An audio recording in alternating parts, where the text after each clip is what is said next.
So here we are again. Oh man, I'm getting bored of doing this. However, I know you guys love it when I talk about Arsenal, especially after a game like last night. 3-0 to Crystal Palace. My God, what an embarrassment.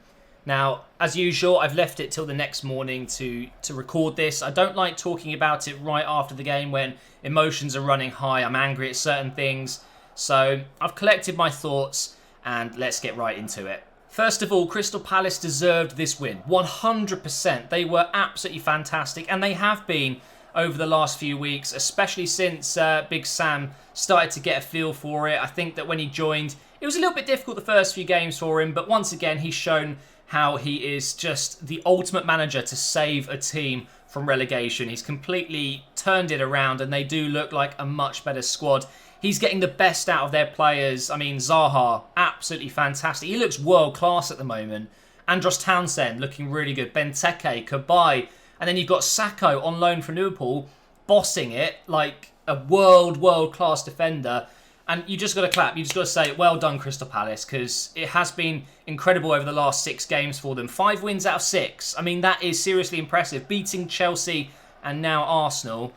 Oh, don't even get me started. It's going to be a video where I'm going to talk mainly about last night and about the 3-0 loss at Palace, talking about the team, the lineup, the tactics, the subs, the things like that. But then I think at the end of the video, I've got some pretty harsh things to say in general about the club. And let's just get straight into it. First of all, we've got the lineup. So Martinez in goal. It seems a little bit unfair to criticise him, so I'm not going to. You know, he's only playing because we've got injury, suspensions, whatever, to Ospina and Cech. And I think actually Martinez did quite well. Let's be honest. He made a couple of good saves last night. And he doesn't look like a bad goalkeeper. But there's no way he's a first-team player for Arsenal. It's quite simple. And he's not very young anymore. I believe he's 23 now. So he's not one of those young players that could become great. So for me, Martinez did a job and that's about it. We, of course, had Bellerin at right-back. We had Mustafi and Gabriel playing at centre-back. For me, the wrong way round. Gabriel should be on the right side, but that's just me. And then we've got Monreal on the left. I can't wait to talk about Monreal. We've got XHAKA and Elneny in midfield. We've then got Ozil down the middle with Theo on the right, Alexis on the left, and Danny Welbeck up front. So first of all, what's wrong with this lineup? Now, I can't put too much emphasis on what positions I think should be right and what positions should be wrong. I mean, we've got suspensions, we've got injuries. But straight away, I'm looking at Alexis Sanchez on the left and thinking, well, hang on. Top scorer. He's played so well for us up front this season. Why is he playing on the left? Why? I don't care that Welbeck's back from injury. I don't care. You do what's best for the team. You put the best player up front that has scored loads of goals for us. Why? Why are you putting him on the left, Wenger? It doesn't make sense. Welbeck, for me, is actually really good on that left side. Very similar to Theo, making runs in behind, using that pace. Up front, he has to stop. He has to hold up the ball. He has to pass it and do those stupid little 1-2s that Giroud thinks he's so great at. Alexis Sanchez up front is 10 times better than Alexis on the left. Okay, maybe not 10 times, but you get my point. So why? Why is that? Ozil in the middle, yeah, that's perfect. And Theo and Alexis on the wing. I mean, Theo on the right is probably his best position. That's the way it is. But for me, Welbeck had to go out on the left and Sanchez should be playing up front. Now, against Crystal Palace, for me, I would have played Giroud anyway. I think he's better at holding up the ball. And that's exactly what we needed last night, in my opinion. And then in midfield, we have XHAKA and Elneny, who looked incredible against West Ham. A lot of Arsenal fans thought, ooh, hang on, we might have found our partnership in midfield. But of course not, because one game later, they're disjointed, they're out of position. One's playing too far forward, one's playing too far back. Now, XHAKA, I'm a big fan of XHAKA. I like having the aggression. He's a bit more of a boss man. He's a bit more of a talker. You know, I see him as a future captain. And I like that. I really do like that. But his aggression, his tackling, his lack of mobility is a little bit concerning. And then with Elneny, who for me, again, although he's kind of an all-rounder and he's pretty good at defending and going forward, he's not world-class. He's not that kind of quality we need in midfield. And the sooner Cazorla is back playing for Arsenal, the better. Although we should really stop relying on that because he's, 32 now, which is just crazy. So for me, that's an issue. Our midfield is still an issue since Vieira, Gilberto, you know, those kind of players, Petit, and yeah, that list goes on. And then at the back, of course, without Koscielny, we look like a pub team. And at right back, I mean, Hector Bellerin, what has happened to him? I think he's more focused on his hair and his social media than he is for playing for Arsenal. He clearly thinks he's already joined Barcelona. It doesn't matter what happens now. Hector, mate, I know you're obviously not watching this, but you got to step it up, dude. If you want that big move to Barcelona, you better hope they weren't watching last night, because that was a shocking performance. One of the worst I've seen from a defender in a long time in an Arsenal shirt.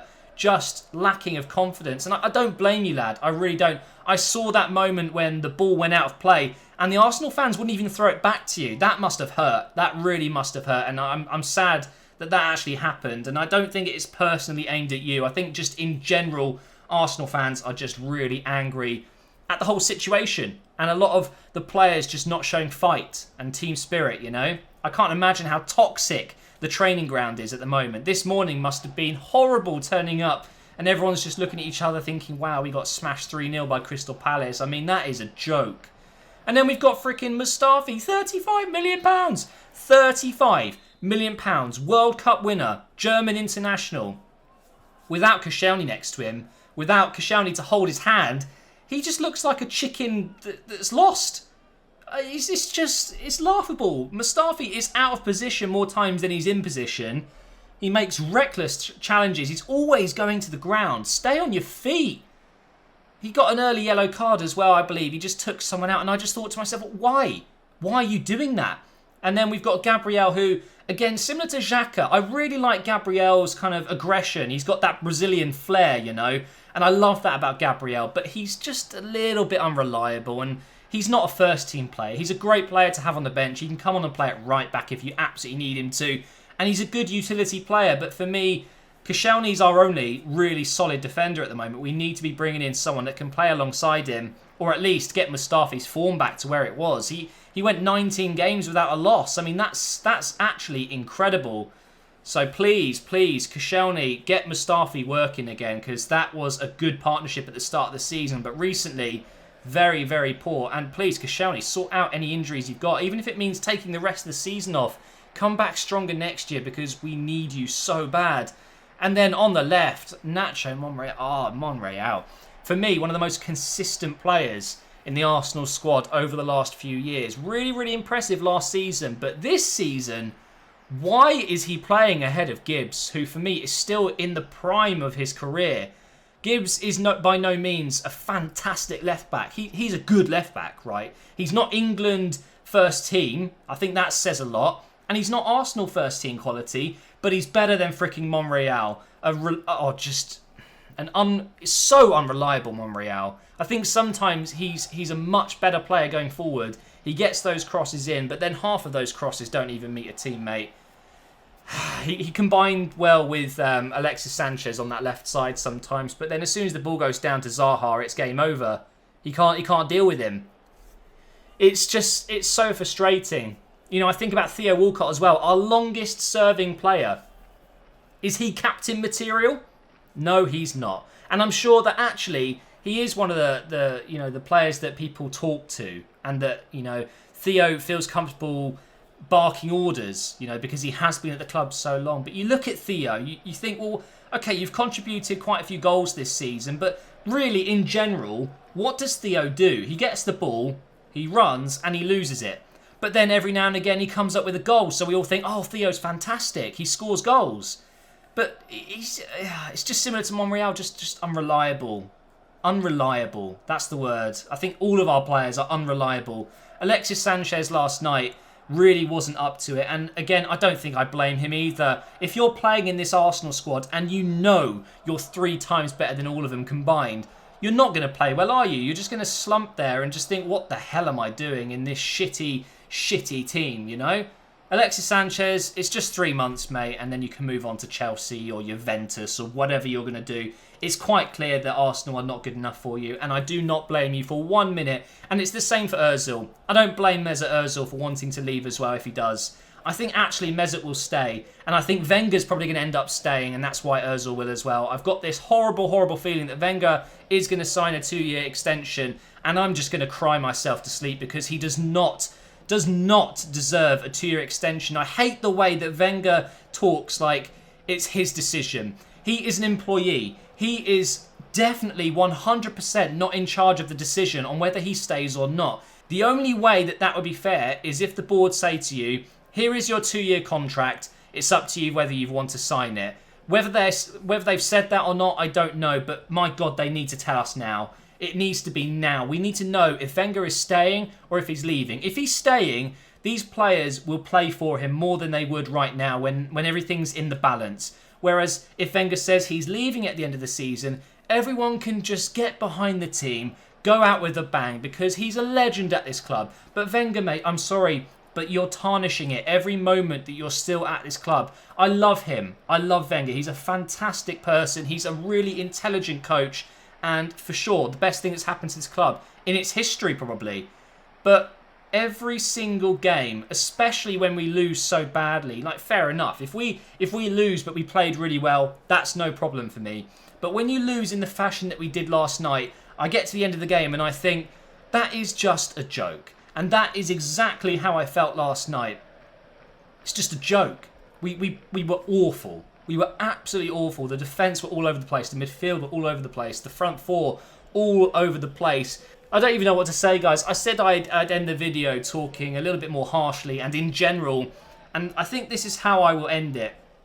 I think for the first time in my 20 plus years of supporting this club. Yes, that's right. I've supported them since I was about 4, maybe 5. I had my first Arsenal shirt. I used to collect the stickers. I've still got them.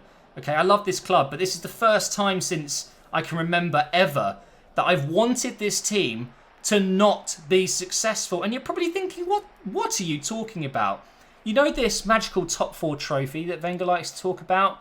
I pray, I'm not even religious, but I pray that we do not hit that top 4, because if we don't, that is the catalyst for change. That is how this club is going to survive and recover. Because if we make that top 4 and Wenger stays and we don't invest and we don't change the board, we don't change the staff, we don't bring in new players, it's going to be the same story again and again and again. It's madness. It's absolute madness. Wenger's tactics are predictable. They're boring. They do not work. And he doesn't change. He is so stubborn, it is unreal. If you were watching on Sky Sports tonight, you would have seen a class manager, Ranieri, talk about how he joined Leicester and didn't want to change anything, but quickly realised it wasn't working. What did he do? Oh, that magical word, change. He changed the tactics. They were playing 3 at the back, and it worked really well towards the end of the season with Pearson in charge. They won so many games with that 3 at the back formation, but he said in pre-season, I could just tell it wasn't working. And what's insanity? It's doing the same thing over and over again and wanting different results. But it wasn't working for him. He changed it to 4-4-2. He gave Mahrez a bit of freedom on the right side. He brought in Kante, who was basically playing as 2 players. My God, we need Kante. A Kante player would be amazing. And it worked. And he won the freaking league. He adapted. And that's what Wenger doesn't do.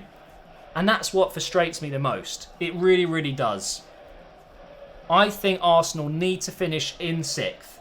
If I could even end the season now, I would. If I could end the season right this very second, I would. Because next season, we wouldn't have any European football.